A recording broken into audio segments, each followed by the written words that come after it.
स्वागत है आपका हिंदी ज्ञान धारा चैनल पर। चलिए दोस्तों, आज हम फिर हाजिर हैं एक छोटी सी वीडियो में और आज हम करते हैं भारतेंदु हरिश्चंद्र की रचनाएं। दोस्तों, एक बात कहना चाहूँगी कि अगर आपको हमारी वीडियो पसंद आ रही हो तो हमारे चैनल को जरूर सब्सक्राइब करें और लाइक करें और कमेंट करके बताएं कि हमारी वीडियो आपको कैसी लग रही है। तो दोस्तों, हम करते हैं भारतेंदु हरिश्चंद्र की रचनाएँ। भारतेंदु हरिश्चंद्र का जन्म है वो पता है 1850 से लेकर 1885 ईस्वी तक, तो उनका कुल वर्ष है वो 35 वर्ष हुआ। और दोस्तों, ये पूछा भी जाता है कि 35 वर्ष के जीवन में कौन सा ऐसा रचनाकार था जिन्होंने अपने साहित्य की रचनाएं हैं, साहित्यिक रचनाएं हैं, वो बहुत ज़्यादा लिख करके एक साहित्यिक जीवन जिया है, बहुत ज़्यादा रचनाएं की है। छोटे से काल में ही इन्होंने बहुत सारी रचनाएं और अपना नाम है वो बहुत ज़्यादा रोशन किया है। तो वो है भारतेंदु हरिश्चंद्र। थोड़ा सा जीवन था इनका 35 वर्ष का ही, और इनमें ही इन्होंने बहुत सारे गद्य साहित्य को लिख छोड़ा था। भारतेंदु हरिश्चंद्र उर्दू में रसा नाम से शायरी लिखते थे। दोस्तों, ये भी इम्पोर्टेंट है, उर्दू में किस नाम से लिखा करते थे? रसा नाम से। भारतेंदु गद्य खड़ी बोली में लिखते थे, लेकिन कविता उन्होंने ब्रज भाषा में लिखी थी। गद्य है थोड़ा बहुत इनका गद्य में मिलता है और कविता में भी मिलता है। जितना कविता मिलता है उतना गद्य में मिलता है। तो गद्य की भाषा है इनकी वो है खड़ी बोली, और कविता उन्होंने कौन सी भाषा में लिखी है? ब्रज भाषा में। क्योंकि इनके पीछे जो आधुनिक काल से पहले है वो रीति काल आता है, और रीति काल के अंतर्गत ज़्यादातर ब्रज भाषा मिलती है। तो उन्होंने अपनी कविताओं को ब्रज भाषा में ही लिखने लगे थे, और गद्य साहित्य जो था वो उन्होंने खड़ी बोली में लिखा था। आगे देखते हैं। भारतेंदु का अर्थ है भारतीय चांद। इसकी संधि विच्छेद भी करोगे तो भारत प्लस इंदु हो जाएगा, तो भारतीय चांद हो गया। 1800 ईस्वी में सार सुधा नीति नामक पत्रिका में हरिश्चंद्र को भारतेंदु नामक उपाधि प्रदान करने का प्रस्ताव किया गया था। इनका मूल नाम क्या था? हरिश्चंद्र था, और इन्होंने उपाधि है वो कौन से पत्रिका में ग्रहण की थी? सार सुधा निधि में उन्होंने क्या किया था? प्रस्ताव किया था 1800 ईस्वी में। आगे देखते हैं। भारतेंदु द्वारा स्थापित सभा व संस्थाएं। इन्होंने 3 सभाओं की वो की थी, रचना की थी, निर्माण किया था। तो तीनों के अंतर्गत देख लेते हैं। कविता संवर्धिनी सभा, पैनी रीडिंग क्लब और तद्य समाज। ये 1870 की है। कविता संवर्धिनी सभा, पैनी रीडिंग 1873 की, और तद्य समाज भी है 1873 का। और ये इम्पोर्टेंट है, इनकी सभाएं संस्थाएं हैं वो इम्पोर्टेंट है और पूछी जाती है। भारतेंदु हरिश्चंद्र की आके देख लेते हैं कविताएं। कविताएं इंपॉर्टेंट है और पूछी भी जाती है ये, तो देख लेते हैं। भक्ति सरस्व, प्रेम मल्लिका, कार्तिक स्नान, वैशाख महामत्य, प्रेम माधुरी, उत्तरार्ध भक्तमाल, प्रेम प्रलाप, गोविंद गीत गोविंदानंद, सत्सई श्रृंगार, होली, मधुमुकुल, राग संग्रह, प्रेम फुलवारी। इनकी कम कविताएं हैं दोस्तों, बहुत ज़्यादा हैं। प्रेम फुलवारी के बाद में है कृष्ण चरित, आगे है प्रातः स्मरण, तन्मय लीला, दान लीला, रानी दान लीला, वसंत होली, उर्दू का श्यापा, प्रबोधिनी, श्री पंचमी, फूलों का गुच्छा, वर्षा विनोद, भारत भिक्षा, बंद्र सभा, विजय विलरी, विजयनी विजय विजयंती, नए जमाने की मुकरी, जातीय संगीत, स्फुट कविताएं। ये रचना कविताएं हैं इनकी दोस्तों, और ये पूछी भी जाती है। इनमें से इम्पोर्टेंट को मैं एक बार क्या करती हूँ, टिक कर देती हूँ। तो वो रचनाएं हैं वो इनकी क्या है, महत्वपूर्ण है, वो एक बार जरूर आप देख लेना। भक्ति सरसव है, ये भी इम्पोर्टेंट है।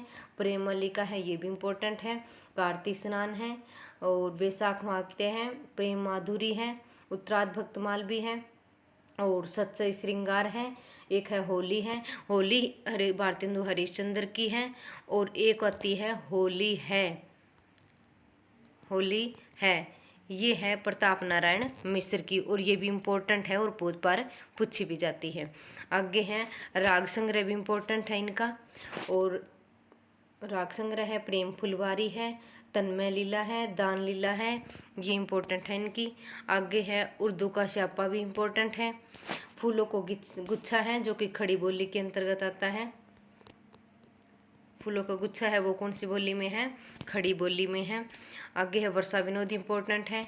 बंदर सभा है, विजय विजयनी वैजयंती है, और नए जमाने की मुकरी। इसके अंतर्गत भी हम देख लेते हैं कि जो नए जमाने की मुकरी है वो इन्होंने क्यों लिखी थी, क्योंकि पहले के ज़माने के अंतर्गत अगर देखें तो अमीर खुसरो की मुकरियाँ आती हैं। अगर अब के टाइम के देखें तो भारतेंदु हरिश्चंद्र की मुकरी हैं वो क्या है, प्रसिद्ध हैं। तो अमीर खुसरो के बाद में जिन्होंने मुकरी लिखी है वो कौन है, भारतेंदु हरिश्चंद्र, और इन्हीं का नाम अज्ञ मुकरियों में आता है। आगे है जातीय संगीत, ये भी इम्पोर्टेंट है। तो दोस्तों जो इम्पोर्टेंट है वो एक बार देख लेना। वैसे इनकी बहुत सारी रचनाएं हैं कविताओं के रूप में, तो वो ज़्यादा इम्पोर्टेंट नहीं है, जो है मैंने ये इस पे लिखी है वो है इम्पोर्टेंट है। आगे लिखते हैं कि उनके काव्य की शैलियाँ। उनके काव्य की शैलियों के अंतर्गत देखें, उर्दू का स्यापा जो रचनाएं हैं उनकी रचना की शैली है स्यापा शैली। बंदर सभा है वो पैरोडी शैली में है। समदन मधुमास है वो गाली शैली में है। नए जमाने की मुकरी है वो मुकरी शैली में है।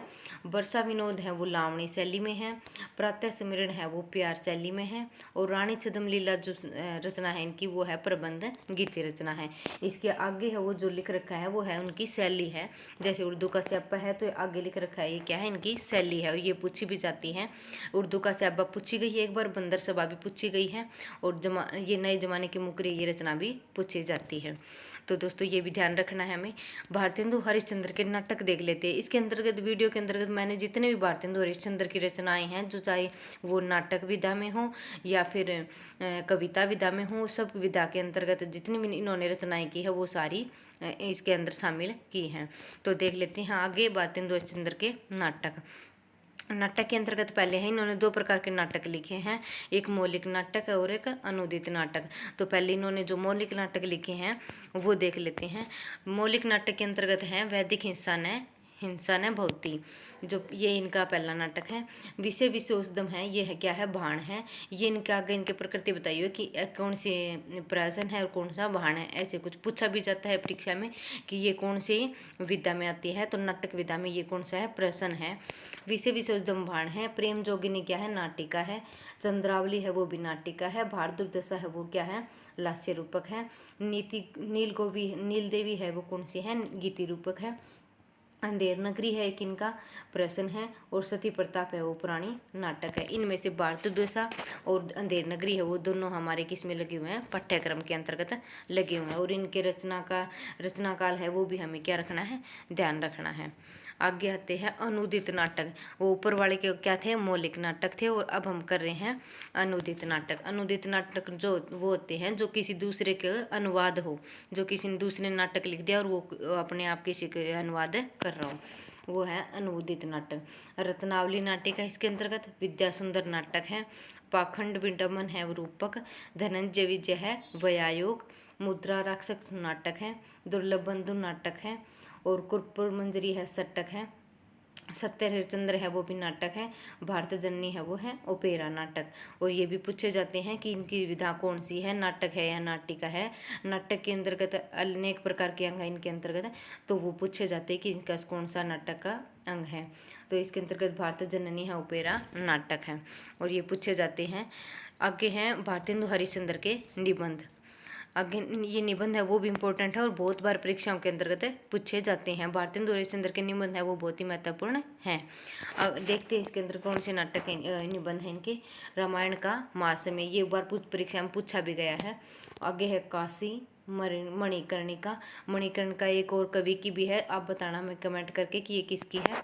आगे है जातीय संगीत, संगीत रहस्य, वैद्यनाथ की यात्रा, कश्मीर कुसुम, बादशाह दर्पण, सूरदास का जीवन चरित्र, बीबी फातिमा, पांचवें पैगंबर, अंग्रेज सत्रोत, होली, त्योहार, श्रुति रहस्य, एक अद्भुत अपूर्व सौपन, ईश्वर बड़ा विलक्षण है, ये बड़ा आएगा दोस्तों।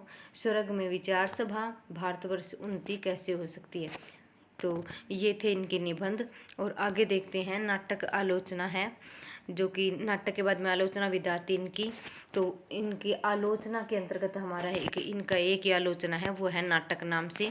आलोचना है वो कौन से नाम से है, नाटक नाम से है। और कौन सी ईस्वी में लिखी गई, 1883 में। और कौन सी इनकी आलोचना है, तो वो है सैद्धांतिक आलोचना है। सैद्धांतिक आलोचना के अंतर्गत कोई सिद्धांत तैयार किए जाते हैं, तो इसके अंतर्गत ये नाटक है वो सैद्धांतिक आलोचना के अंतर्गत आती हैं। आगे है भारतेंदु हरिश्चंद्र के पत्र, हरिश्चंद्र मैगजीन, और कविवचन सुधा और बाला बोधनी। भारतेंदु हरिश्चंद्र के पत्र ये तीनों हैं, इंपॉर्टेंट है। हरिश्चंद्र मैगजीन है, कविवचन सुधा है, बाला बोधनी है, ये तीनों इनके पत्र हैं। आगे है भारतेंदु हरिश्चंद्र के यात्रा साहित्य, ये भी बहुत बार पूछे जाते हैं परीक्षा में। तो इसमें है सरयू पार की यात्रा, लखनऊ की यात्रा और मेंदावल की यात्रा, ये हैं इनके यात्रा साहित्य।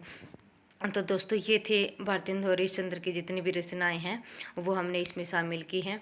दोस्तों अगर आपको हमारी वीडियो पसंद आ रही हो तो हमें कमेंट करके ज़रूर बताएं और वीडियो को लाइक करें और चैनल को सब्सक्राइब करें। थैंक यू दोस्तों, धन्यवाद।